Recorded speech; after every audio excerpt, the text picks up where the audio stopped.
En 1442, un duc de Bavière nommé Albrecht III s'est attiré un surnom qui devait résonner à travers des siècles d'histoire. On l'appelait le Pieux. Et qu'avait fait Albrecht pour mériter un titre si saint? Il avait expulsé chaque homme, femme et enfant juif de 40 villes et villages de Haute-Bavière. Il avait saisi leurs biens. Il avait remis leur synagogue de Munich à son médecin personnel, qui l'avait converti en église. 8 ans plus tard, son voisin le duc Ludwig IX est allé encore plus loin. Il a jeté tous les Juifs de Basse-Bavière en prison, les a détenus pendant 4 semaines, a exigé 32 000 florins de rançon, puis les a expulsés de toute façon. Ludwig rêvait de les convertir tous au christianisme. Lorsque cela a échoué, il s'en est tout simplement débarrassé. Le 5 octobre 1450, les communautés juives qui avaient existé en Bavière depuis plus de 400 ans avaient disparu.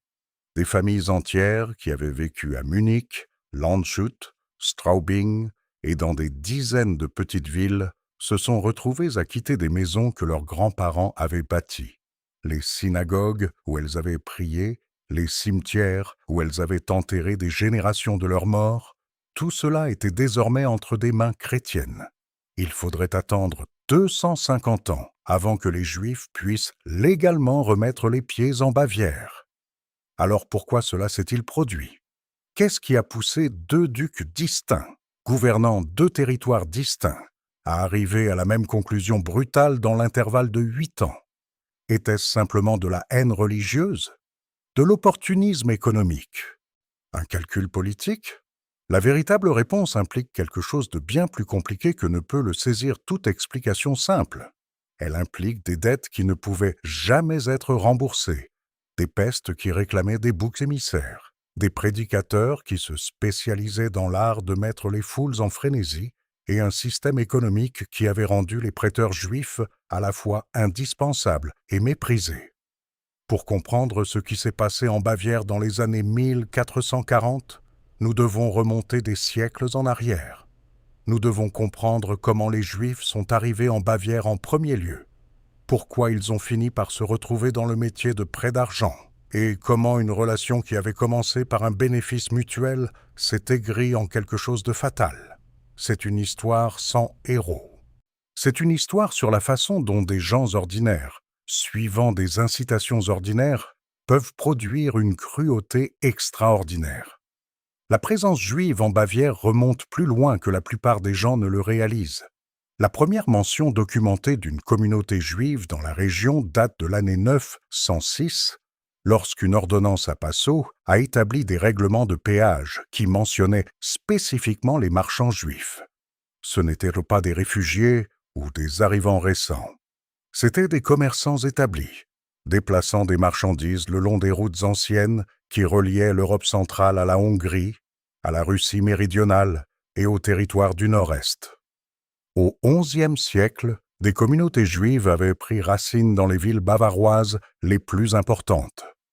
Ratisbonne, qui allait devenir le joyau de la couronne de la communauté juive bavaroise, avait des Juifs y vivant au moins dès 981. Un document de cette année-là rapporte que le monastère de Saint-Éméram a acheté une propriété à un Juif nommé Samuel. C'était de l'immobilier, c'était de la permanence. C'était une communauté qui jetait des racines. Et Ratisbonne n'était pas n'importe quelle ville. C'était la capitale de la région, un grand centre commercial, situé au confluent d'importantes routes commerciales le long du Danube.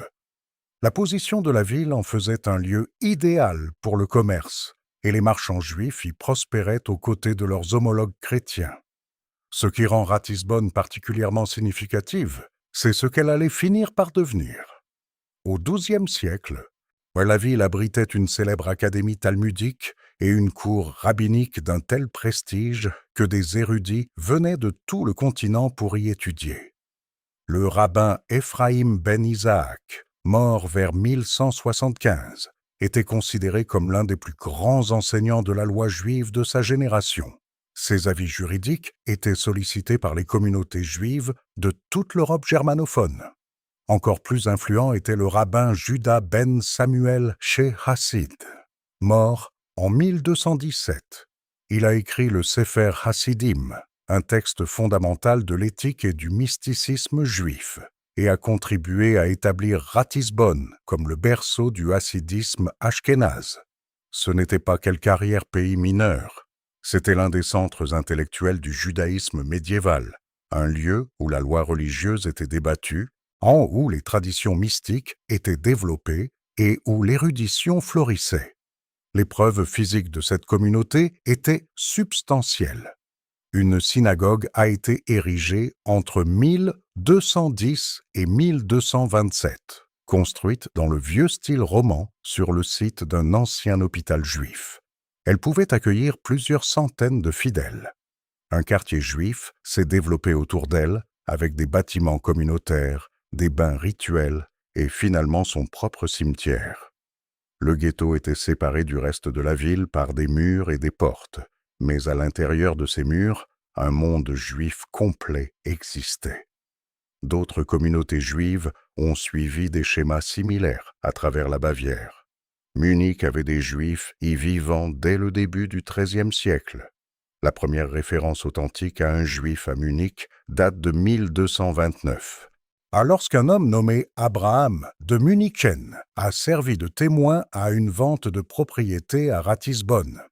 Des documents rapportent que le duc Ludwig Ier a permis aux Juifs de Munich de construire une synagogue en 1210 et d'acquérir un cimetière en 1225. Le quartier juif s'y est développé pour inclure une maison communale, un bain rituel, un abattoir et un hôpital. Dans la seconde moitié du XIIIe siècle, la communauté comptait environ 200 personnes. Landshut, Passau, Straubing et les petites villes de toute la Bavière ont toutes développé leur propre population juive. Chaque communauté avait son propre caractère, sa propre gouvernance interne, sa propre relation avec les autorités chrétiennes locales. Mais l'érudition seule n'explique pas comment ces communautés ont survécu et grandi. Ce qui les rendait économiquement viables dans ces premiers siècles, c'était le commerce. Au début de la période médiévale, les Juifs de Bavière fonctionnaient principalement comme marchands.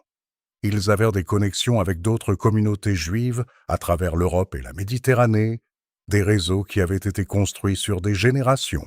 Ils pouvaient déplacer des marchandises, établir du crédit et faciliter le commerce d'une manière que les marchands chrétiens ne pouvaient souvent pas égaler. Les ducs de Bavière ont remarqué cette capacité, et ils y ont vu une opportunité. Voici quelque chose de crucial à comprendre sur les Juifs dans l'Europe médiévale. Ils occupaient une position juridique unique. Ils étaient considérés comme propriété de la couronne, ce que les Allemands appelaient Kammerknechte, ou serfs de la chambre royale. Cela semble dégradant, et à bien des égards ça l'était. Mais cela s'accompagnait de certaines protections. Le duc pouvait taxer lourdement les Juifs, mais il avait aussi intérêt à les protéger parce qu'ils étaient une source de revenus. Tuez l'oie, et vous perdez les œufs d'or. Le duc Otto Ier de Wittelsbach, le fondateur de la dynastie qui allait régner sur la Bavière pendant des siècles, comprenait parfaitement ce calcul. Vers 1180, des colons juifs lui ont avancé l'argent nécessaire pour construire la ville de Landshut. C'était un projet d'investissement majeur, et Otto avait besoin de financement. Les Juifs l'ont fourni. En retour, Otto leur a accordé certains privilèges d'asile et de protection. Ce n'était pas de la charité. C'était un arrangement commercial. Les Juifs fournissaient le capital, le duc fournissait la sécurité. Tout le monde en bénéficiait. Du moins, c'est ainsi que cela était censé fonctionner. La relation entre les communautés juives et les dirigeants bavarois suivait un schéma cohérent pendant cette première période.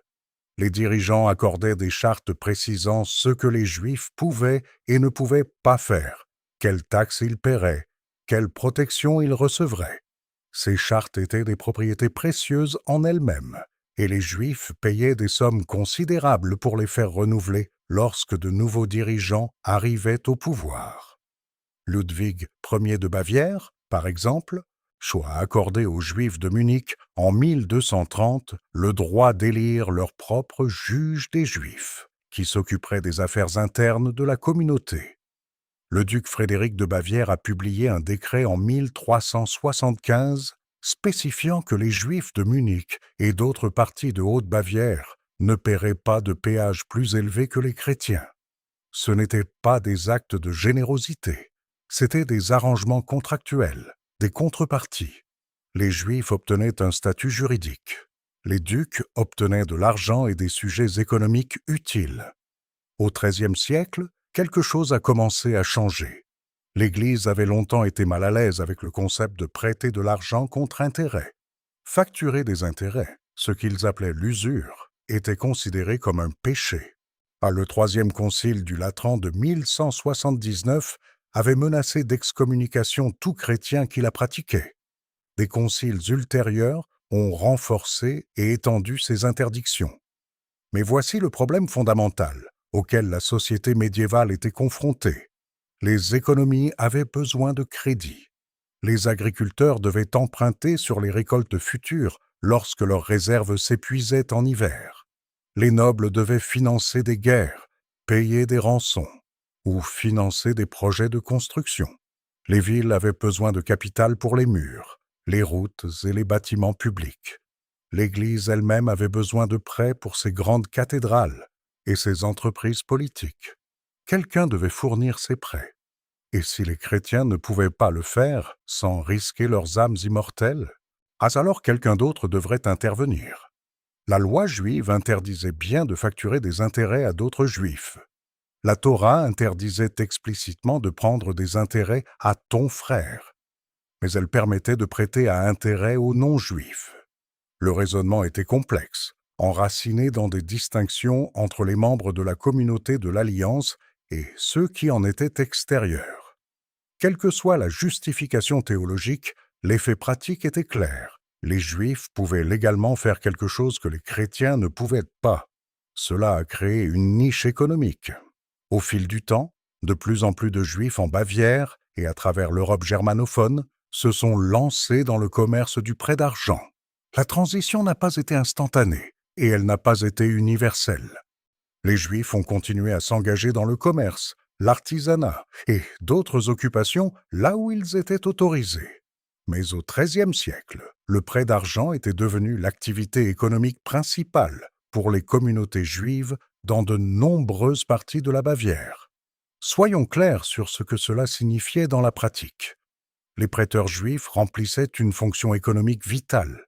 Ils faisaient tourner les rouages du commerce. Ils permettaient à l'économie médiévale de fonctionner d'une manière qu'elle n'aurait pas pu autrement. Quand un agriculteur avait besoin d'argent pour les semences, quand un seigneur avait besoin d'équiper des soldats pour une campagne, quand une ville avait besoin de construire un pont, le crédit juif le rendait possible. Les taux d'intérêt qu'il facturait, bien que souvent décrits comme usuraires par les critiques, étaient en fait assez raisonnables comparés à ce que d'autres prêteurs facturaient. La recherche historique a montré que les marchands italiens chrétiens, les Lombardes, qui opéraient sur les marchés allemands, facturaient souvent des taux nettement plus élevés que leurs homologues juifs. Les fonctionnaires de l'Église et les monastères, malgré les interdictions sur l'usure, prêtaient fréquemment de l'argent eux-mêmes à des taux élevés grâce à divers contournements juridiques. Mais rien de tout cela n'importait aux paysans qui ne pouvaient pas rembourser son prêt. Rien de tout cela n'importait aux nobles qui devaient de l'argent qu'ils n'avaient pas. Rien de tout cela n'importait aux marchands qui regardaient un créancier juif exiger le paiement pendant que ses récoltes pourrissaient dans les champs ou que son inventaire restait invendu. Le prêteur, quelle que soit sa religion, est rarement une figure populaire. Le débiteur en veut au créancier. C'est la nature humaine. Mais lorsque le créancier appartient à une religion différente, lorsqu'il est déjà perçu comme un étranger, lorsque des siècles d'enseignements théologiques l'ont marqué comme portant la culpabilité collective de la mort du Christ, ce ressentiment prend un caractère différent. Le ressentiment s'est accumulé, et ce ressentiment avait tendance à exploser. Le premier pogrom enregistré en Bavière a eu lieu le 12 octobre 1285, à Munich. Le déclencheur était une accusation de crime rituel, à l'un des mythes anti-juifs les plus anciens et les plus persistants de l'histoire européenne. Selon l'accusation, les Juifs avaient besoin du sang d'enfants chrétiens pour leurs rituels religieux, en particulier pour la cuisson de la matzah de Pâques. C'était une pure fabrication. La loi juive interdit explicitement et à plusieurs reprises la consommation de tout sang quel qu'il soit. Le processus d'abattage kosher est spécifiquement conçu pour drainer le sang de la viande avant qu'elle ne puisse être mangée. L'idée que les Juifs consommeraient secrètement du sang humain à des fins rituelles contredisait tout dans l'enseignement et la pratique juifs. Mais la vérité n'avait pas d'importance. Ce qui importait, c'était que les gens y croyaient. À Munich en 1285, une femme chrétienne a prétendu que les Juifs locaux avaient kidnappé et tué un enfant chrétien, buvant le sang de l'enfant dans quelques rituels sombres. Une foule en colère s'est rassemblée. Ils ont marché vers la synagogue où les Juifs s'étaient réfugiés. Ils ont mis le feu au bâtiment. Tous les Juifs qui avaient cherché refuge à l'intérieur sont morts brûlés. Le massacre a été commémoré dans 2 chants funèbres, ou keynotes, qui ont été enregistrés dans des sources hébraïques. La tragédie est entrée dans la mémoire communautaire juive aux côtés d'autres persécutions subies à travers la diaspora. 2 ans après le massacre de Munich, les Juifs qui avaient fui ont été autorisés à revenir. Le duc avait besoin de leurs services. L'économie avait besoin de leur capital. Mais le précédent avait été établi. La violence avait été prouvée possible. Les accusations avaient été prouvées efficaces. Les choses se sont considérablement aggravées en 1338. Cette année-là, une peste de sauterelles a détruit une grande partie de la récolte à travers la Bavière. Les cultures ont échoué. Les gens ont fait face à la famine.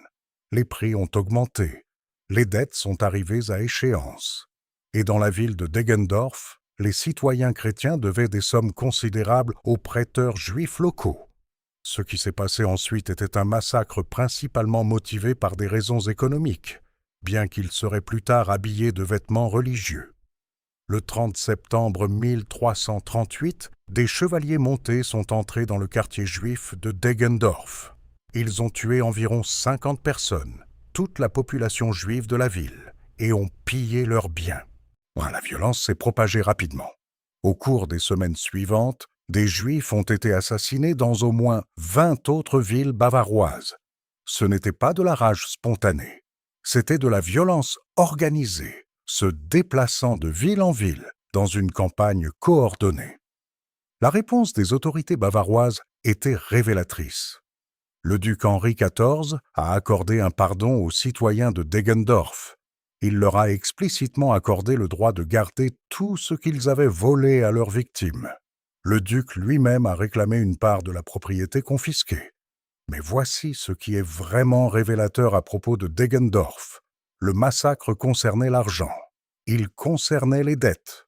Tout le monde le savait à l'époque. Les sources contemporaines mentionnent la crise économique, la mauvaise récolte, les dettes croissantes. Où elles ne mentionnent pas la profanation d'hosties ou toute autre accusation religieuse. Ce n'est qu'au XVe siècle, plus de 100 ans plus tard, qu'une légende a émergé prétendant que les Juifs de Deggendorf avaient volé et profané des hosties de communion avant le massacre. Le mythe de la profanation d'hosties, l'affirmation que les Juifs avaient poignardé ou brûlé le pain que les catholiques croyaient être le corps littéral du Christ, a été inventé après coup. L'histoire a été créée pour justifier ce qui avait été un pogrom économique direct. La légende pleinement formée apparaît dans un manuscrit de la bibliothèque du monastère de Saint-Éméram, à Ratisbonne, écrit des générations après les événements réels. L'histoire est schématique et cliché, suivant le schéma standard d'autres accusations de profanation d'hosties à travers l'Europe. Elle donne le jour de Pâques comme date, bien que le massacre réel se soit produit fin septembre. Elle ajoute une accusation d'empoisonnement de puits qui n'avait jamais été mentionnée dans aucune source antérieure. Les chercheurs ont complètement démystifié cette légende. L'historien de l'église Manfred Eder a démontré que les citoyens de Deggendorf ont assassiné leurs voisins juifs pour échapper à leurs dettes, tout simplement. La justification religieuse était une invention ultérieure. Mais le mythe prit vie par lui-même. Le miracle de Deggendorf devint la pièce maîtresse d'un pèlerinage populaire appelé le Deggendorfer Gnade. Pendant des siècles, des chrétiens se rendirent à Deggendorf pour célébrer le massacre des Juifs. Une église fut construite, des peintures furent créées représentant la prétendue profanation d'hosties, et le pèlerinage attira des visiteurs de toute la Bavière et au-delà. Le pèlerinage ne fut officiellement interrompu que dans les années 1960, et même alors, il fallut des années de controverses avant que les représentations les plus offensantes ne soient retirées de l'Église.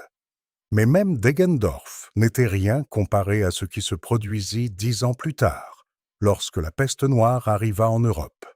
Entre 1348 et 1350, la peste bubonique tua entre un tiers et la moitié de la population entière de l'Europe. L'ampleur de la mort était presque incompréhensible. Dans certaines régions, des villages entiers furent anéantis. Les villes perdirent la moitié ou plus de leurs habitants. Les corps s'accumulaient plus vite qu'on ne pouvait les enterrer. Les gens regardaient leurs voisins mourir dans l'agonie, couverts de tuméfaction noire, au crachant du sang, leur chair pourrissant. Ils n'avaient aucune compréhension scientifique de la maladie, aucun concept de bactérie ou de contagion, aucun moyen de donner un sens à ce qui se passait. Ils avaient besoin d'une explication. Ils avaient besoin de quelqu'un à blâmer. Les Juifs devinrent ce quelqu'un. L'accusation se répandit rapidement à travers l'Europe. Les Juifs avaient empoisonné les puits. Sous la torture, certains Juifs avouèrent des crimes qu'ils n'avaient pas commis. Les confessions obtenues sous la torture furent utilisées comme preuves pour justifier de nouvelles persécutions. La logique était circulaire et auto-renforçante. L'accusation n'avait aucun sens, même selon les standards médiévaux. Les Juifs mouraient de la peste aussi. Ils puisaient l'eau des mêmes puits que tout le monde. Si les puits étaient empoisonnés, pourquoi les supposés empoisonneurs ne mouraient-ils pas à des taux inférieurs? En fait, certaines communautés juives connurent peut-être des taux de mortalité légèrement inférieurs, en raison de pratiques religieuses qui favorisaient fortuitement une meilleure hygiène, comme le lavage rituel des mains. Mais cette observation, plutôt que de suggérer l'innocence des Juifs, fut utilisée comme preuve supplémentaire qu'ils avaient empoisonné les puits et savaient comment se protéger. À travers l'Europe, les communautés juives furent anéanties. À Strasbourg, 2000 Juifs furent brûlés vifs le 14 février 1349, dans ce qui devint connu comme le massacre de la Saint-Valentin. La peste n'avait même pas encore atteint Strasbourg. À Mayence, au siège de l'une des plus grandes et plus anciennes communautés juives d'Europe, 6000 personnes furent tuées en un seul jour, en août 1349. À Erfurt, pas un seul juif ne survécut au pogrom. À Spire, les cadavres juifs furent jetés dans des tonneaux de vin et déversés dans le Rhin. La Bavière fut durement touchée par cette vague de violence, et les ducs de Bavière, loin de protéger leurs sujets juifs, participèrent activement au pillage. À Landshut, le duc Stéphane de promit par avance la propriété des Juifs locaux à son homme de main, Albrecht von Staudach, avant même que le massacre n'ait lieu. Ce document a survécu. Le duc avait déjà calculé ce qu'il gagnerait des meurtres de ses propres sujets. Il engagea la propriété juive pour 600 livres et pour les dépenses que lui et son entourage encourraient le mardi gras. Mais quelques semaines plus tard, von Staudach fut chargé de régler les comptes pour la propriété juive à Munich et dans d'autres villes bavaroises. Le schéma était parfaitement clair. Les Juifs seraient invités à revenir en Bavière avec des promesses de protection et de privilèges. Ils reconstruiraient leur communauté, reprendraient leurs activités de prêt, redeviendraient économiquement utiles. Ils paieraient des impôts, fourniraient des services et se rendraient indispensables. Et puis, lorsque le moment politique serait venu, lorsque suffisamment de dettes se seraient accumulées, lorsque suffisamment de ressentiments se seraient développés, le cycle se répéterait. Les Juifs seraient tués ou expulsés, leurs biens seraient confisqués. Leurs débiteurs seraient libérés de leurs obligations. Après les massacres de la peste noire, le duc Ludwig V autorisa les Juifs à revenir en Bavière en 1352. Il fallut très peu de temps pour que la pénurie de capitaux dans le pays se fasse sentir. Quelqu'un devait fournir du crédit. Le duc qui avait profité du meurtre des Juifs réalisa maintenant qu'il avait besoin qu'ils reviennent. Ils reconstruisirent. Ils se rétablirent. Ils n'avaient nulle part ailleurs où aller et pas de meilleures options disponibles. Une période de stabilité relative suivit durant près de 100 ans. Les Juifs vécurent à Munich, Landshut, Straubing et dans des dizaines de communautés plus petites. Ils prêtaient de l'argent, payaient leurs impôts, observaient leur religion, élevaient leur famille. Ils n'étaient jamais en sécurité, jamais pleinement acceptés, toujours conscients que la protection dont ils jouissaient dépendait de leur utilité continue. Mais ils étaient tolérés. Et puis vint le XVe siècle. Pour comprendre pourquoi les expulsions de 1442 et 1450 se produisirent quand elles se produisirent, il faut comprendre ce qui arrivait au commerce de prêts juifs dans les décennies précédant ces dates. La version simple est celle-ci. Les prêteurs juifs étaient évincés. Leur fonction économique, la seule chose qui les avait rendus utiles au duc de Bavière, disparaissait. Tout au long des XIIIe et XIVe siècles, les prêteurs juifs avaient fait face à une concurrence relativement limitée. Les marchands chrétiens étaient contraints par le droit canon. Les prêteurs locaux manquaient du capital et des réseaux que les financiers juifs avaient développés au cours de générations de spécialisation. Si vous aviez besoin d'un prêt dans la Bavière médiévale, vous alliez voir les Juifs. Mais à la fin du XIVe siècle, ce monopole s'érodait. La concurrence chrétienne augmentait de multiples directions. Premièrement, les familles bancaires italiennes, particulièrement les Lombards, s'étendaient sur les marchés allemands. C'étaient des opérateurs financiers sophistiqués qui avaient développé des instruments complexes et des structures juridiques qui leur permettaient de facturer des intérêts sans techniquement commettre le péché d'usure. Ils structuraient les transactions comme des investissements, ou comme des achats de biens futurs, ou comme des échanges de devises qui incluaient par hasard une prime. L'effet était le même que l'intérêt, mais la forme était différente. Deuxièmement, les interdictions sur le prêt chrétien à intérêt étaient de plus en plus ignorées ou contournées. Le pape Innocent III avait écrit en 1208 que si l'interdiction des usuriers chrétiens était strictement appliquée, il faudrait fermer les églises complètement à cause de leur multitude. En d'autres termes, tant de chrétiens prêtaient à intérêt qu'excommuniés tous auraient vidé les bancs. L'interdiction restait dans les textes, mais l'application était au mieux sporadique. Troisièmement, les nobles et les citoyens fortunés étaient de plus en plus disposés à prêter de l'argent eux-mêmes, soit directement, soit par l'intermédiaire d'intermédiaires. L'aristocratie avait toujours eu accès au crédit entre eux. Maintenant, ils étendaient ce système pour inclure une gamme plus large d'emprunteurs. Les archives documentaires montrent clairement ce déclin. Les montants de prêts juifs en Bavière diminuèrent avec le temps. Les documents préservés révèlent également un changement dans la clientèle. Au lieu de prêter aux ducs et aux grands nobles, comme leurs prédécesseurs l'avaient fait, les prêteurs juifs se retrouvèrent à traiter avec la petite noblesse et les serviteurs, des gens avec moins de capacité à rembourser et moins de valeur en tant que clients. Les taxes imposées aux communautés juives aggravèrent la situation. Les ducs de Bavière extrayaient de lourds paiements de leurs sujets juifs, les considérant comme une source de revenus qui pouvait être exploitée chaque fois que des fonds étaient nécessaires. Les prélèvements spéciaux étaient courants, particulièrement en temps de guerre ou de crise. Lorsque le duc Albrecht III voulut réparer les dommages causés par les guerres hussites en 1432, il taxa ses Juifs.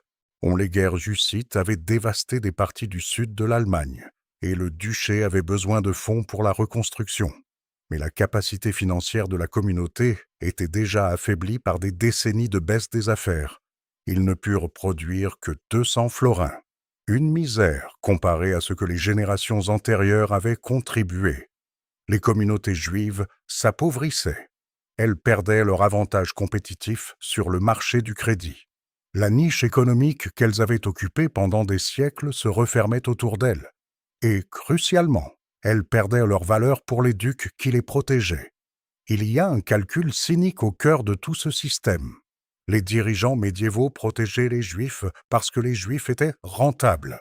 Car la protection était un investissement qui générait des rendements par la taxation, par les frais de renouvellement des chartes, par diverses levées et impositions.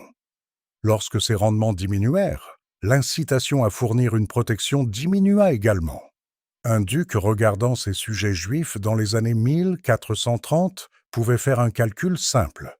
D'un côté, les coûts permanents de protection d'une minorité impopulaire, les frictions politiques avec le clergé qui voulait que les Juifs partent, les plaintes des bourgeois chrétiens qui devaient de l'argent et en voulaient à leurs créanciers. De l'autre côté, des revenus fiscaux en baisse, une communauté qui ne pouvait plus fournir le capital qu'elle avait autrefois, un actif qui se dépréciait rapidement. À un certain moment, le calcul bascule. À un certain moment, les Juifs valent plus morts ou expulsés que vivants et protégés. Leurs biens peuvent être confisqués. Les dettes qui leur sont dues peuvent être annulées, gagnant la faveur des débiteurs chrétiens. Leur expulsion peut être présentée comme un acte de piété religieuse plaisant au clergé. Et les coûts politiques de les protéger disparaissent. Cette logique économique n'explique pas entièrement le moment des expulsions. Deux autres facteurs convergèrent pour faire des années 1440 le point de rupture. La ferveur religieuse atteignait de nouveaux sommets et les deux duchés étaient sous de nouveaux dirigeants cherchant à consolider leur pouvoir. Au début des années 1450, un frère franciscain nommé Jean de Capistran voyagea à travers l'Europe germanophone en mission du pape Nicolas V. Sa mission officielle était de prêcher contre les hussites et autres hérétiques qui défiaient l'orthodoxie catholique.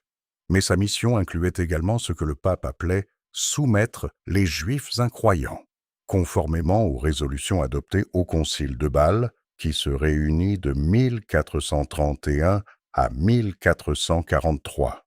Capistran était l'un des prédicateurs les plus efficaces de son époque.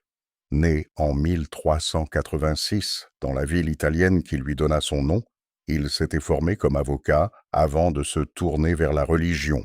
Il rejoignit l'ordre franciscain et devint connu pour son style de vie austère et son éloquence enflammée. Contrairement à la plupart des figures religieuses italiennes de son temps, il se révéla capable de se connecter avec les publics d'Europe du Nord, malgré le besoin d'interprètes pour traduire son latin et son italien dans les langues locales. Il prêchait sur les places publiques parce qu'aucune église ne pouvait contenir les foules qui venaient l'entendre. À Brescia, en Italie, 126 000 personnes assistèrent, selon les rapports, à l'un de ses sermons. Dans les villes allemandes, des milliers se rassemblaient partout où il apparaissait. Ses sermons étaient des productions théâtrales, accompagnées de bûchers où les auditeurs pénitents brûlaient leurs vêtements luxueux, leurs bijoux et leurs livres immoraux. Des guérisons miraculeuses et des exorcismes furent rapportés lors de ces apparitions, et Jean de Capistran haïssait les Juifs avec une passion que les contemporains trouvaient remarquable, même selon les standards de l'époque. Ses admirateurs l'appelaient « le fléau des Judéens ». Ses sermons accusaient les Juifs de tuer des enfants chrétiens pour leur sang. Il répétait les accusations de profanation d'hosties, affirmant que les Juifs poignardaient les hosties de communion pour torturer le corps du Christ. Il répandait les mêmes mensonges qui avaient alimenté la violence à Deggendorf et dans tant d'autres endroits. Mais il le faisait avec un charisme et une intensité qui pouvaient embraser des régions entières. Les Juifs à travers l'Europe tremblaient lorsqu'ils entendaient que Capistran venait dans leur région. Ses sermons étaient en effet des invitations à l'émeute. Il savait exactement comment jouer sur les préjugés populaires, exactement comment transformer de vagues ressentiments en rage meurtrière. Là où Capistran prêchait, la violence suivait souvent. L'exemple le plus notoire vint à Breslau, aujourd'hui Wrocław, en Pologne. Lorsque Capistran y arriva au début de 1453, des accusations de profanation d'hosties furent diffusées contre la communauté juive locale. Que Capistran ait instigé ces accusations ou simplement les ait exploitées est débattu. Ce qui est certain, c'est que 318 juifs de la ville et des environs furent emprisonnés. Sous la torture, des confessions furent extraites. 41 juifs furent brûlés sur le bûcher. Les autres furent expulsés de la ville. Les enfants laissés derrière furent baptisés de force. Capistran arriva en Bavière en 1451, après l'expulsion de Haute-Bavière, mais avant celle de Basse-Bavière. Sa présence enflamma une situation déjà volatile.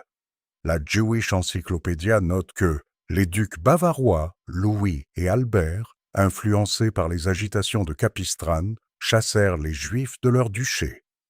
Dans certains endroits de Bavière, les Juifs furent forcés de porter des badges dégradants sur leurs manteaux, une pratique qui avait été mandatée par le 4e concile du Latran en 1215, mais n'était pas toujours appliquée. Mais nous devons être prudents quant à surestimer le rôle de Capistran en Bavière spécifiquement. Le duc Albrecht III de Haute-Bavière n'avait pas besoin que Capistran lui dise qu'expulser les Juifs était pieux. Il l'avait déjà fait en 1442, une décennie avant l'arrivée du frère. La décision avait été prise et l'acte avait été accompli, sans aucune influence directe de Capistran. Ce que les prédicateurs comme Capistran firent fut de créer une atmosphère.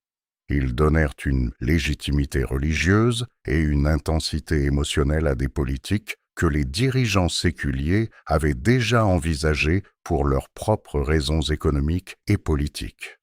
Ils fournirent une couverture théologique pour ce qui était, au fond, des décisions pratiques. Expulser les Juifs n'était pas seulement acceptable dans cette atmosphère. C'était saint. C'était un acte de dévotion religieuse, une purification de la société chrétienne de la présence des incroyants. Un duc qui expulsait les Juifs ne résolvait pas simplement un problème économique ou ne libérait pas ses sujets de leurs dettes. Il démontrait sa piété, son engagement envers la foi, sa dignité en tant que dirigeant chrétien. Tel était le climat en Bavière dans les années 1440 et 1450. Le déclin économique avait rendu les communautés juives moins précieuses. La ferveur religieuse avait rendu leur présence intolérable.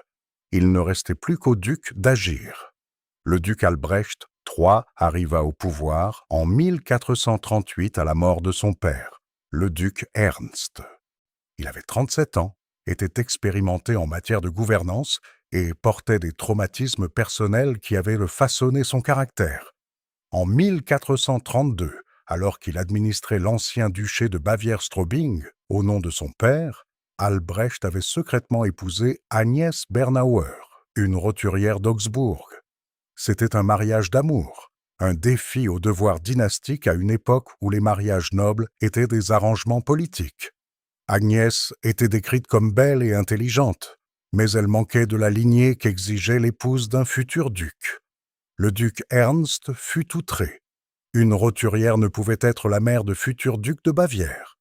La position de la dynastie dans la politique complexe du Saint-Empire romain germanique dépendait de mariages appropriés avec des familles appropriées. En 1435, ou alors qu'Albrecht était absent pour une partie de chasse, son père fit arrêter Agnès sous des accusations de sorcellerie. Elle fut emmenée sur un pont au-dessus du Danube à Straubing, attachée et jetée dans l'eau pour se noyer. Elle avait environ 20 ans. Le chagrin et la rage d'Albrecht durent être immenses. Pendant un temps, il sembla possible qu'il se rebelle contre son propre père. Mais la pression dynastique et le calcul politique prévalurent. Albrecht se réconcilia avec Ernst. En 1437, il fit un mariage noble approprié avec Anna de Brunswick-Grubenhagen, avec qui il aurait 10 enfants. Ce contexte importe parce qu'il nous montre qui était Albrecht. C'était un homme qui avait été forcé de se soumettre à la nécessité, qui avait regardé la femme qu'il aimait être assassinée par sa propre famille. et qu'il avait ensuite accepté et était passé à autre chose. Il n'était pas sentimental, il était pratique. Il comprenait que les sentiments personnels devaient céder le pas à la réalité politique. Et lorsque la réalité politique suggéra qu'expulser les Juifs bénéficierait à son duché, il le fit sans hésitation apparente. En 1442, 4 ans après avoir pris le pouvoir à la suite de la mort de son père, Albrecht ordonna l'expulsion des Juifs de 40 villes et villages de Haute-Bavière, dont Munich. La justification était religieuse. Albrecht s'attira le surnom de Le Pieux pour cet acte. Le clergé qui avait mené campagne contre les Juifs pendant des décennies obtint enfin ce qu'il voulait. Mais regardons ce qui s'est réellement passé lorsque le décret fut appliqué. Les biens des Juifs expulsés furent saisis par le duc, car leurs maisons, leurs commerces, leurs possessions, tout fut confisqué. Leur synagogue de Munich, qui s'était dressée pendant plus de 200 ans dans ce qui allait devenir la Judengasse, fut donnée au médecin personnel d'Albrecht, Johann Hartlieb, qui la transforma en église dédiée à la Vierge Marie, appelée la Marienkirche. Le terrain où elle se trouvait est aujourd'hui recouvert par une partie du bâtiment du tribunal de police de Munich. Le bénéfice économique pour le duc et pour les citoyens chrétiens qui devaient de l'argent à des prêteurs juifs fut considérable. Les dettes furent annulées. Les chrétiens qui avaient emprunté de l'argent à des juifs furent soudainement libérés de leurs obligations. Les biens furent confisqués et redistribués.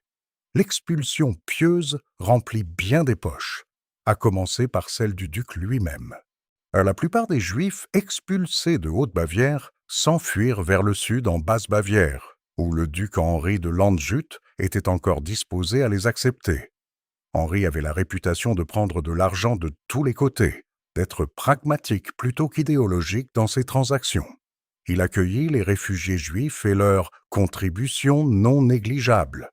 Selon une source, il se vanta que c'étaient des poules qui pondaient des œufs d'or. La tolérance d'Henri, cependant, était purement mercantile. Il protégeait les Juifs parce qu'il le payait pour le faire, et son successeur se révélerait bien moins intéressé par les œufs d'or. Le duc Henri XVI de Bavière-Landshut, connu sous le nom de Henri le Riche, mourut en 1450 après un long règne. Son fils, Louis IX, devint duc immédiatement après la mort de son père. Louis n'avait que 33 ans, ambitieux, énergique et déterminé à consolider son pouvoir et à marquer son époque. Louis allait devenir l'un des souverains les plus prospères de l'histoire bavaroise. Il fonda l'université d'Ingolstadt en 1472, qui finirait par être transférée à Munich et devenir l'université Louis et Maximilien, l'une des grandes universités d'Europe. En 1475, il organisa les célèbres noces de Landshut, célébrant le mariage de son fils Georg avec la princesse polonaise Hedwige Jagiellon, avec des festivités si somptueuses qu'elles sont encore commémorées dans la ville aujourd'hui. Il élargit son territoire, vainquit ses ennemis et gagna le surnom de « le riche », comme son père avant lui. Mais l'un de ses premiers actes en tant que duc fut de s'occuper de ce qu'il considérait apparemment comme le problème juif. Contrairement à son père, qui avait valorisé les sujets juifs pour leurs contributions économiques, Louis conçut un plan qu'il considérait apparemment comme pieux: la conversion en masse de tous les Juifs de Basse-Bavière au christianisme. S'ils n'acceptaient pas le baptême volontairement, il les y contraindrait. Les Juifs de Basse-Bavière, y compris ceux qui y avaient fui depuis la Haute-Bavière 8 ans plus tôt seulement, furent rassemblés et jetés dans diverses prisons à travers le duché. Pendant 4 semaines, ils furent retenus captifs, tandis que des pressions étaient exercées pour qu'ils se convertissent. Nous ne savons pas exactement quelle forme prirent ces pressions. Les abus physiques sont probables. Il y eut certainement des menaces, des privations, des tourments psychologiques. L'objectif était de les briser. Certains Juifs se convertirent peut-être. Les archives historiques ne sont pas tout à fait claires sur ce point, mais la grande majorité refusa. Ils choisirent l'emprisonnement, la souffrance et l'incertitude plutôt que d'abandonner la foi de leurs ancêtres. Ayant échoué à atteindre son objectif de conversion en masse, Louis exigea un paiement à la place. Les Juifs emprisonnés furent condamnés à une amende de 32 000 florins, une somme énorme. Certaines sources citent des chiffres différents, peut-être 25 000 florins, mais dans tous les cas, cela devait être financièrement dévastateur. Cela équivalait à peu près à ce que le duc pouvait s'attendre à extraire de la communauté juive sur de nombreuses années d'imposition normale. Le tout exigé d'un coût d'une communauté qui venait de passer 4 semaines en prison. Et puis, le 5 octobre 1450, Louis les expulsa quand même. Ils avaient payé la rançon. Ils avaient survécu à l'emprisonnement. Ils avaient refusé la conversion. Et pourtant, ils devaient partir. À partir de ce moment, les Juifs ne furent plus autorisés à commercer en Basse-Bavière, ni même à entrer sur le territoire. L'expulsion fut totale et permanente. L'expulsion de Louis fut plus clairement motivée par le zèle religieux que celle d'Albrecht. La tentative de conversion en masse montre que Louis croyait véritablement, ou du moins prétendait croire, qu'il sauvait les âmes juives en les forçant à devenir chrétiens. Lorsque cette mission religieuse échoua, l'expulsion devint l'option de repli. Certains historiens ont soutenu que l'expulsion de Louis était également motivée économiquement, et que les 25 000 à 32 000 florins extorqués aux Juifs représentaient un gain substantiel pour un nouveau duc consolidant sa position. Il y a certainement du vrai dans cela. Louis, quelles que soient ses motivations religieuses, ne rechignait pas à profiter de la misère qu'il infligeait. Mais le moment choisi suggère quelque chose de plus que du pur opportunisme. Louis agit immédiatement après avoir pris le pouvoir, avant d'avoir eu le temps d'évaluer pleinement la situation économique de son nouveau duché. La décision semble avoir été prédéterminée, peut-être même planifiée avant la mort de son père. Il s'agissait d'une initiative politique, pas seulement d'un stratagème d'extorsion. Louis allait régner pendant près de 3 décennies. Et son traitement des Juifs serait largement oublié au milieu de ses autres accomplissements. On se souvient de lui comme d'un bâtisseur, d'un fondateur d'université, d'un hôte de célébrations légendaires. Le matin d'octobre, où ses soldats chassèrent des familles juives de leur foyer, où des enfants furent séparés de tout ce qu'ils avaient connu, où une communauté entière fut dispersée aux 4 vents, cela n'est qu'une note de bas de page dans sa biographie. Nous avons parcouru la chronologie. Nous avons vu l'accumulation de facteurs, déclin économique, agitation religieuse, calcul politique, siècles de ressentiments accumulés et de violences occasionnelles. Mais essayons de synthétiser cela en quelque chose de cohérent. Pourquoi les Juifs furent-ils expulsés de Bavière en 1442 et 1450? Le premier facteur était économique. Les prêteurs juifs avaient été utiles à l'économie bavaroise pendant des siècles. Ils fournissaient du crédit quand personne d'autre ne pouvait légalement ou pratiquement le faire. Ils facilitèrent le commerce. Ils payaient des impôts substantiels. Mais au XVe siècle, leur importance économique avait fortement diminué. Des concurrents chrétiens étaient apparus. Les montants que les prêteurs juifs pouvaient offrir avaient rétréci à mesure que leur communauté s'appauvrissait. Les ducs qui les avaient autrefois protégés tiraient moins de profit de cette protection. En même temps, le ressentiment généré par le prêt à intérêt restait aussi fort que jamais, peut-être plus fort. Les gens se souvenaient des prêts qui avaient mal tourné, des propriétés qui avaient été saisies comme garanties, des paiements d'intérêt qui s'accumulaient mois après mois et année après année. Peu importait que les taux d'intérêt juifs soient souvent inférieurs à ce que facturaient les prêteurs chrétiens. Peu importait que les prêteurs juifs opéraient au sein d'un système qu'ils n'avaient ni créé ni contrôlé. Ce qui importait était la colère du débiteur envers le créancier. Le deuxième facteur était religieux. Le christianisme dans l'Europe médiévale enseignait que les Juifs étaient collectivement coupables de la mort de Jésus, qu'ils avaient rejeté le Messie et persistaient dans l'aveuglement. Cette accusation fondamentale alimentait toutes les autres accusations. les accusations de meurtre rituel, les accusations de profanation d'hostie, les mythes d'empoisonnement de puits, les conciles de l'Église, dont le concile de Bâle, qui se réunit de 1431 à 1443, appelèrent à plusieurs reprises à des restrictions sur la vie juive. Des prédicateurs comme Jean de Capistran transformèrent ces appels en mouvements de masse. Pour un duc, expulser les Juifs était accomplir un acte de piété publique, démontrer ses références chrétiennes, s'aligner sur l'Église et sur le sentiment religieux populaire. Le troisième facteur était politique. Albrecht III et Louis IX étaient tous deux des souverains relativement nouveaux lorsqu'ils ordonnèrent leurs expulsions. Albrecht était devenu duc en 1438 et expulsa les Juifs en 1442. Louis devint duc en 1450 et expulsa les Juifs quelques mois après avoir pris le pouvoir.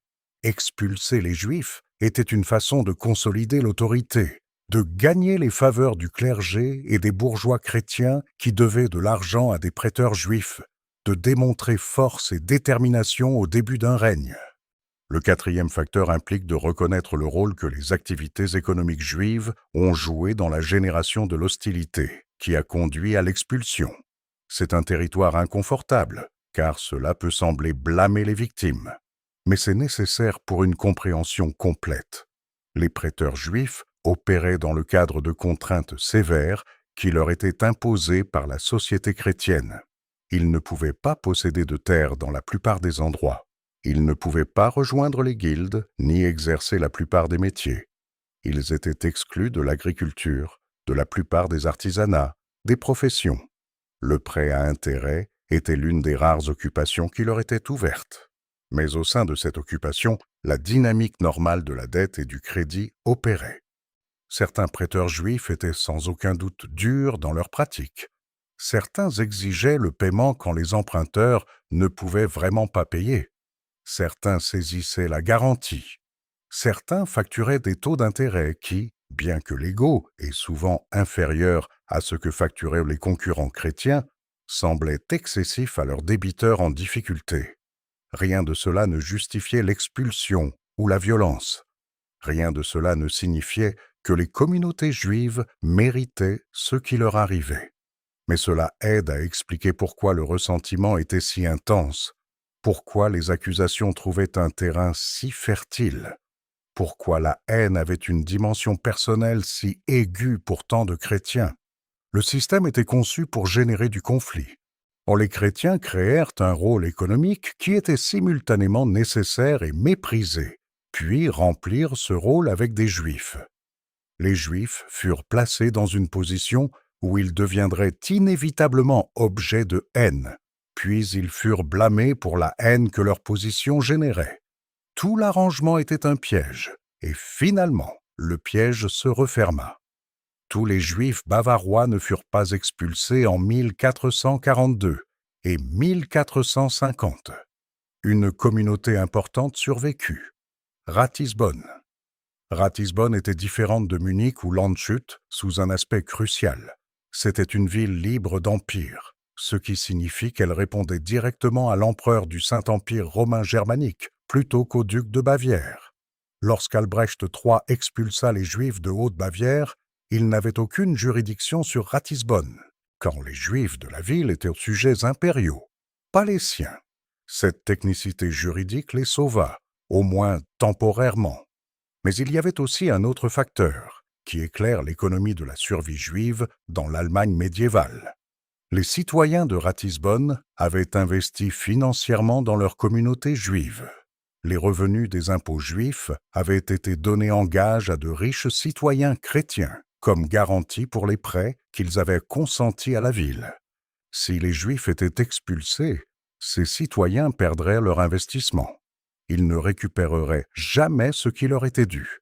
Alors, lorsque les pressions montèrent, lorsque le climat religieux devint plus hostile, lorsque les prédicateurs attisèrent le sentiment anti-juif, ces citoyens chrétiens défendirent en fait leurs voisins juifs. Pas par amour, pas par tolérance, ou pas par quelque principe moral, mais par intérêt financier personnel. C'est à la fois cynique et instructif. Cela démontre que la même logique économique qui condamna les communautés juives pouvait aussi, dans des circonstances différentes, les sauver. Lorsque les Juifs étaient perçus principalement comme un passif, comme une source de ressentiment avec une valeur économique décroissante, ils étaient expulsés. Lorsqu'ils étaient perçus comme un atout, comme une source de revenus continus bénéficiant à des intérêts puissants, ils étaient protégés. La communauté juive de Ratisbonne survécut aux expulsions du XVe siècle de la Bavière ducale. Leur grande synagogue se dressait toujours. Leur académie talmudique fonctionnait toujours. Leur cimetière, qui servait de lieu de sépulture pour les Juifs de toute la Bavière, en recevait toujours les morts. Ils continuaient à vivre dans leur quartier, à pratiquer leur foi, à élever leur famille. Mais leur répit ne durerait pas éternellement.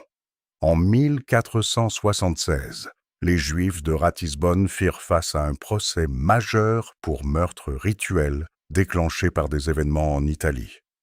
Dans la ville de Trente, une communauté juive avait été accusée d'avoir assassiné un garçon chrétien nommé Simon à des fins rituelles. Sous la torture, les Juifs accusés avaient mentionné Ratisbonne. Un message fut envoyé en Bavière et 17 Juifs furent arrêtés à Ratisbonne. Ils restèrent emprisonnés pendant 4 ans, soumis à la torture et aux interrogatoires. Seule l'intervention de l'empereur Frédéric III assura leur libération. Les tensions continuèrent de monter. Dans les dernières années du XVe siècle, le prêtre catholique Balthazar Hubmaier, qui deviendrait plus tard un anabaptiste éminent, appela à l'expulsion des Juifs de Ratisbonne. Il les accusa d'usure et exigea que leur synagogue soit convertie en église. Lorsque l'empereur Maximilien Ier mourut en janvier 1519, les Juifs de Ratisbonne perdirent leur protecteur le plus important.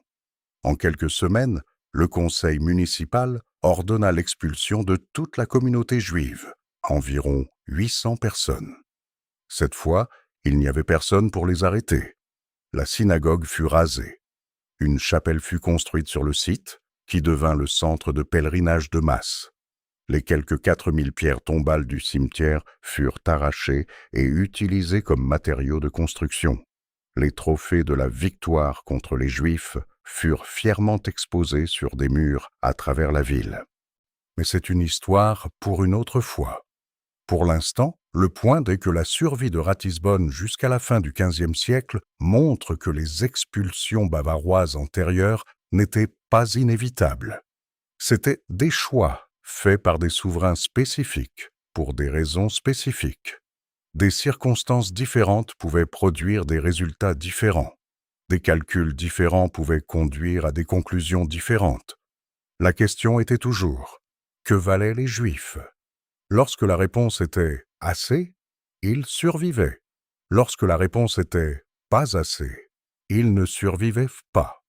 Qu'est-il arrivé aux Juifs expulsés de Bavière en 1442 et 1450? La plupart d'entre eux devinrent des réfugiés, errant de territoire en territoire, cherchant un endroit qui les accepterait. L'Europe médiévale était un patchwork de juridictions, chacune avec ses propres politiques envers les Juifs. Être expulsé d'un endroit ne signifiait pas que l'on était expulsé de partout, mais trouver un nouveau foyer n'était pas facile. Les Juifs expulsés de Haute-Bavière en 1442 allèrent d'abord en Basse-Bavière, où le duc Henri les accueillait encore. Mais ce refuge ne dura que 8 ans. Lorsque Louis IX les expulsa de Basse-Bavière en 1450, ils durent chercher plus loin. Certains allèrent vers l'Est, en Pologne, où le roi Casimir IV Jagellon avait confirmé les privilèges juifs en 1447. La Pologne allait devenir un centre majeur de la vie juive au cours des siècles suivants, en partie parce qu'elle absorba tant de réfugiés d'Europe occidentale et centrale qui avaient été expulsés de leur foyer. D'autres allèrent en Franconie, dans les territoires ecclésiastiques et les villes libres de cette région. Mais la Franconie n'était pas sûre non plus. L'influence de prédicateurs comme Jean de Capistran y parvint également. Sous la pression de Capistran, l'évêque de Würzburg révoqua les privilèges qu'il avait accordés aux Juifs locaux et décréta leur bannissement. D'autres territoires franconiens suivirent l'exemple dans les décennies suivantes. Certains réfugiés tentèrent de s'installer dans des territoires immédiatement adjacents à la Bavière, espérant rester proches de ce qui avait été leur foyer. Les Juifs qui s'enfuirent à Stadtamhof, une communauté juste à côté de Ratisbonne, s'y établirent pendant un temps. Mais eux aussi furent finalement chassés en 1551, sous la pression des États de Bavière. L'édit de 1551, promulgué par le duc Albert V de Bavière, à ne pas confondre avec Albert III, formalisa et étendit ce qui avait été accompli dans les années 1440. Il était interdit aux Juifs de vivre n'importe où en Bavière, d'y faire du commerce, ou même de traverser le territoire bavarois sans permission spéciale. Le célèbre défenseur juif Josel de Rochheim, représentant les communautés juives à travers le Saint-Empire romain germanique, dut garantir que les Juifs ne mettraient plus jamais les pieds en Haute ou Basse-Bavière. Cette garantie fut inscrite dans la loi. Le code juridique bavarois de 1553 classait les Juifs parmi les personnes dangereuses, frivoles et suspectes qui devaient être empêchés d'habiter le pays ou d'y exercer le commerce. Les Juifs qui traversaient la Bavière devaient s'acquitter de péages spéciaux, notamment l'humiliant Leibzoll ou taxe corporelle, qui les traitait comme des marchandises transportées plutôt que comme des êtres humains en voyage. L'interdiction de l'établissement juif en Bavière dura près de 2 siècles. La présence juive dans la région ne reprit à une échelle significative qu'à la fin du XVIIe siècle, lorsque des réfugiés de Vienne et un petit nombre de juifs de cour établirent progressivement une présence. Même alors, ils faisaient face à de sévères restrictions. L'établissement juif complet en Bavière ne viendrait qu'au XIXe siècle, avec le processus graduel d'émancipation et l'octroi des droits civiques. Pour les familles juives qui perdirent tout en 1442 et 1450, rien de cet avenir n'importait. Elles étaient parties. Leurs communautés furent détruites, car leurs synagogues furent converties en églises ou démolies. Leurs cimetières furent profanés, leurs pierres tombales utilisées pour des projets de construction. Leurs maisons furent occupées par leurs anciens voisins. La richesse qu'elles avaient accumulée sur des générations fut confisquée. Les dettes qui leur étaient dues furent annulées. Le duc garda ce qu'il put et distribua le reste à ceux qui avaient soutenu l'expulsion. Et la Bavière devint, pendant des siècles, un territoire où les Juifs ne pouvaient pas vivre. L'histoire des expulsions bavaroises n'est pas un simple conte moral, avec des héros et des méchants clairement définis. Les ducs qui ordonnèrent les expulsions n'étaient pas particulièrement mauvais selon les normes de leur époque. Ils faisaient ce que de nombreux souverains à travers l'Europe faisaient. Or, les communautés juives n'étaient pas particulièrement vertueuses. Certains disent que les Juifs de Bavière furent poussés vers le prêt d'argent parce que d'autres occupations leur étaient fermées par la loi, la coutume et les restrictions des guildes. Mais était-ce vraiment vrai? Ou évitaient-ils toute autre occupation? Ils devinrent associés à la dette et à l'intérêt, à l'affaire déplaisante de réclamer le paiement à des gens qui ne pouvaient pas payer. Ils étaient utiles aux souverains lorsque des capitaux étaient nécessaires et jetables lorsqu'ils ne l'étaient pas. La haine religieuse qui justifia leur expulsion ne fut pas créée par leurs activités de prêt d'argent. Cette haine précédait leur rôle économique de plusieurs siècles, enraciné dans des doctrines théologiques sur la responsabilité juive dans la mort du Christ.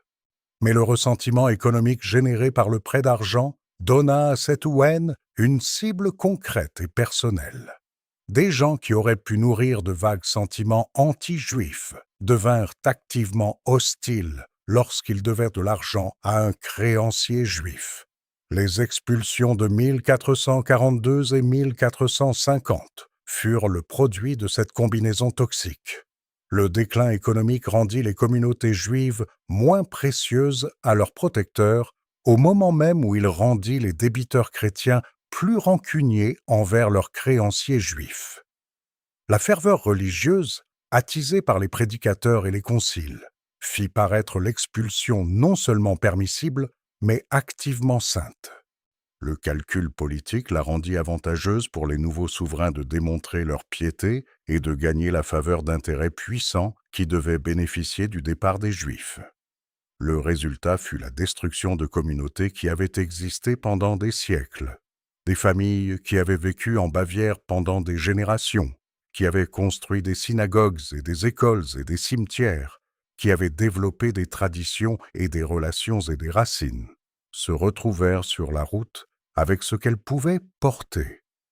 Elles durent trouver de nouveaux foyers, recommencer, espérer que le prochain endroit serait différent.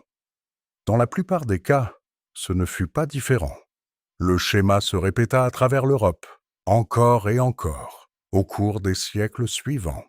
Les détails changèrent, les justifications évoluèrent, mais les dynamiques fondamentales demeurèrent. Une communauté minoritaire était rendue utile de certaines manières, ressentie pour ces mêmes manières, protégée quand c'était commode et expulsée quand ça ne l'était pas. Les églises construites sur les sites de synagogues détruites se dressent encore en Bavière. Les pierres tombales volées dans les cimetières juifs sont encore enchâssées dans les murs et les fondations de Ratisbonne et d'autres villes. La mémoire de ce qui s'est passé s'est largement effacée de la conscience populaire, remplacée par des brochures touristiques et des plaques historiques qui notent, en passant, que des Juifs vécurent autrefois ici. Mais l'histoire demeure pour ceux qui la cherchent. C'est une histoire d'économie et de religion et de politique et de pouvoir. C'est une histoire sur la façon dont les communautés se font et se défont. C'est une histoire sur qui a le droit d'appartenir et qui est rejeté. Et c'est une histoire qui commença avec 2 ducs, à 8 ans d'intervalle, décidant que les Juifs de Bavière devaient partir. Le duc Albert III de Haute-Bavière mourut à Munich le 29 février 1460. Il fut enterré dans le monastère bénédictin d'Andechs qu'il avait lui-même fondé 5 ans plus tôt. Son épithète, le pieux, lui survécut, transmise à travers des siècles d'historiographie bavaroise. L'expulsion des Juifs fut comptée parmi ses actes pieux. Le duc Louis IX de Basse-Bavière vécut jusqu'au 18 janvier 1479. Il régna pendant près de 3 décennies, fonda une université, organisa un mariage légendaire, mena des guerres et consolida le pouvoir de sa dynastie. Il est rappelé comme l'un des ducs riches qui rendirent la Bavière Landshut prospère et éminente. L'expulsion des Juifs durant ses premiers mois de règne est une note mineure dans la chronique de son règne. Aucun de ces hommes n'est principalement rappelé pour ce qu'il fit aux communautés juives. Ces expulsions furent des notes de bas de page dans leur vie, des épisodes mineurs dans de longs règnes remplis de guerres, de politiques dynastiques, de projets de construction et de toutes les autres préoccupations des souverains médiévaux. Mais pour les familles juives qui perdirent tout, ces expulsions ne furent pas des notes de bas de page. Elles furent la fin d'un monde et le début terrifiant d'un voyage incertain vers le suivant. Les communautés qu'elles construisirent en Bavière ont disparu. Ce qui reste est la question du pourquoi. Et la réponse, comme nous l'avons vu, n'est jamais simple. Si vous avez trouvé cette histoire intéressante, cette prochaine vidéo va vous choquer. Cliquez juste ici pour la regarder maintenant.